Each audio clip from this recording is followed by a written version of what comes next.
눈썹 이식을 3번 받았는데 더 어색해졌다라고 하면 어떻게 할까요? 오늘 소개할 환자는 사고로 왼쪽 눈썹 부분에 흉터성 탈모가 생겨서 다른 곳에서 3번이나 눈썹 이식을 받았는데 결과가 좋아지기는커녕 눈썹이 삐뚤빼뚤하고 붉은 털이 뭉치듯 자라서 오히려 더 신경 쓰이는 상태가 됐어요. 오늘은 이 환자를 어떻게 다시 자연스럽게 복원했는지, 그리고 그 핵심에 있는 프리뷰 롱헤어 FUE라는 기술이 무엇인지에 대해 하나하나 설명해 드리겠습니다. 안녕하세요. 모디어 플랜트 원장 유하정입니다. 저희 채널은 실제 논문과 임상 근거를 바탕으로 모발 이식, 눈썹 이식, 탈모 치료 이야기를 풀어드립니다. 오늘 다루는 내용도 정말 따끈따끈한 2026년 올해죠. 스페인 피부과 홈페이지에 실린 실제 증례 논문을 근거로 합니다. 이식한 눈썹이 부자연스러워지는 데에는 크게 2가지 원인이 있어요. 첫 번째, 방향입니다. 일반적인 비절개 모발 이식의 경우 머리카락을 짧게 밀고 짧은 모발이 남아있는 상태 모낭을 이식을 해요. 근데 이렇게 하면 방향이랑 컬이 중요한 눈썹의 특성상 이 짧은 모발로는 모낭의 컬을 알아볼 수도 없고 방향을 보기에도 잘 안 보입니다. 그렇기 때문에 눈썹이라는 게 사실 굉장히 정교하게 정해져 있는 부위인데 안쪽은 위로, 바깥은 이렇게 옆으로 눕듯이 이렇게 흐르는 이 털의 방향을 맞춰줘야 되는데 이게 짧은 털로 심으면 컬이 맞지 않아서 제각각이고 약간 펑크러진 듯한 눈썹이 되기 쉽습니다. 두 번째, 이게 정말 중요한데 어디서 모낭을 채취하느냐, 공여부의 선택입니다. 같은 두께에 있는 모낭이라도 어느 부위에 있는지에 따라서 모질이 완전히 달라요. 후두부에서 뽑은 털은 굵고 한 구멍에 여러 가닥이 뭉쳐있는 경우가 많습니다. 이런 털을 그대로 눈썹에 심으면 가느다란 눈썹 사이에서 혼자 굵고 뻑뻑한 애들이 솟아가지고 부자연스러운 모습이 돼요. 반대로 목덜미랑 귀 뒤 이런 부분에서 나오는 애들은 한 구멍에서 하나가 나오고 상대적으로 가늘고 부드러운 모낭들이 나옵니다. 이렇게 목덜미나 귀 뒤에 한 구멍에서 하나가 나오는 가늘고 부드러운 잔털 같은 한 가닥짜리 단일 모낭을 얻어서 심어야 눈썹과의 모질 차이가 적어서 자연스러운 눈썹을 조성할 수 있습니다. 오늘 제가 소개해드린 환자분은 안타깝게도 이 2개의 조건이 모두 어긋난 케이스였습니다. 30대 남성 환자분이셨습니다. 사고로 왼쪽 눈썹 몸통 부위가 흉터성 탈모가 생겼고 2015년, 2017년, 2020년 3차례나 걸쳐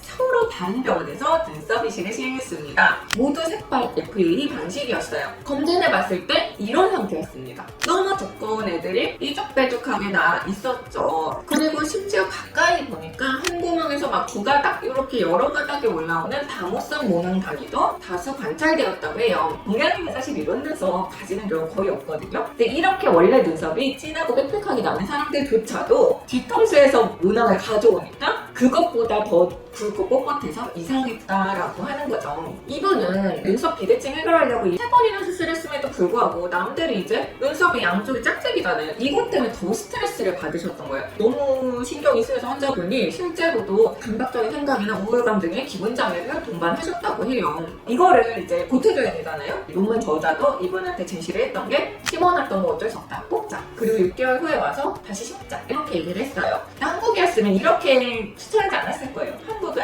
비용의료 강국이죠. 굳이 이렇게 물리적으로 제거하지 않아도 돼요. 이 모낭을 하나하나씩 제거할 수 있는 그런 장비가 있어요. 그래서 보통은 고발시 전염치물로 제모를 하시고 6개월 후에 와서 다시 심읍시다, 이렇게 하는 게 일반적이에요. 저도 이런 케이스들 꽤 있었어요. 스페인은 이런 장비가 거의 없나 봐요. 이분도 이제 선택적으로 제모를 해야 되니까 물리적으로 뽑았습니다. 그리고 보통 원래 정석 방법대로 하면 6개월 후에 다시 심어야 되는데 눈썹과 비슷하게 롱헤어 프리뷰 FUE로 심자라고 해서 뽑은 날 바로 다시 심었습니다. 제일 먼저 생각할 수 있는 게 뽑은 거 그대로 심으면 안 돼? 이 생각하실 수 있죠. 왜 이거 뽑은 거 안 썼냐면 모질 차이가 심해가지고 뽑은 거를 그대로 쓰면 어차피 또 똑같은 문제가 발생하기 때문이에요. 이게 후두부 정전환에서 갖고 온 애들이었잖아요. 그러니까 굵고 빳빳한 애들이었어요. 그 애들을 뽑아서 다시 눈썹에다가는 쓸 수가 없는 거, 똑같은 문제가 발생하니까. 그리고 눈썹과 비슷한 모낭을 채취하려고 목 뒤랑 귀 뒤에서 얇은 단일모를 롱헤어 프리뷰 FUE 비절개로 하나씩 뽑아줬어요. 그리고 그날 심어줬습니다. 그래서 직후 보면 이렇게 괜찮아요.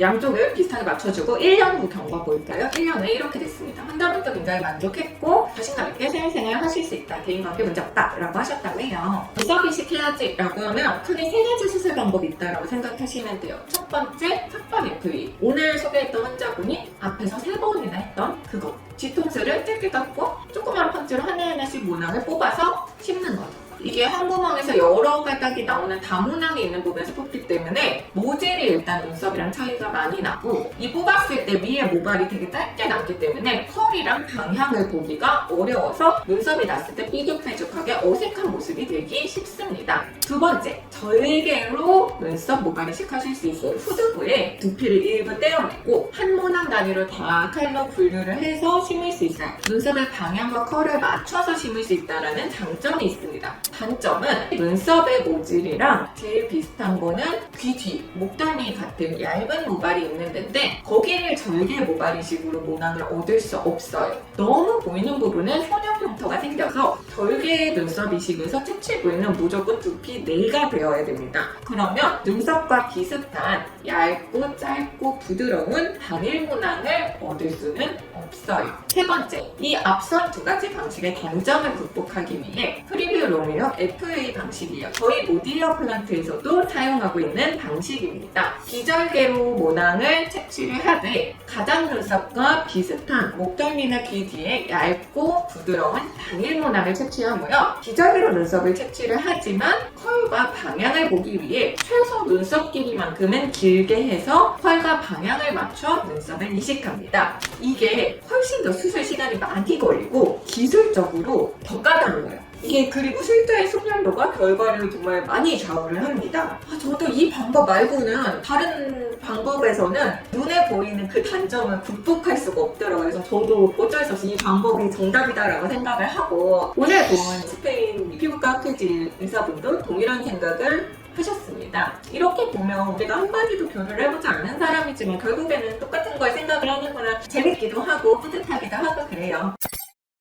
눈썹 이식에서는 정말 중요한 게 얼마나 많이 심느냐가 아니에요. 이게 어떤 털을 어떤 방향으로 심느냐, 얼마나 자연스럽게 만들어주느냐 이게 제일 중요합니다. 눈썹 이식 결과가 마음에 들지 않았던 분들, 고민하시는 분들이라면 지금 상태를 내원하셔서 정확하게 진단을 받아보시는 걸 추천을 드립니다. 정확한 진단이 눈썹 이식의 시작이에요. 오늘 영상이 도움이 되셨다면 구독과 좋아요 부탁드리고요. 궁금한 점이 있으면 댓글로 질문 달아주시면 좋겠습니다. 다음에도 유익한 컨텐츠로 다시 돌아오겠습니다. 감사합니다.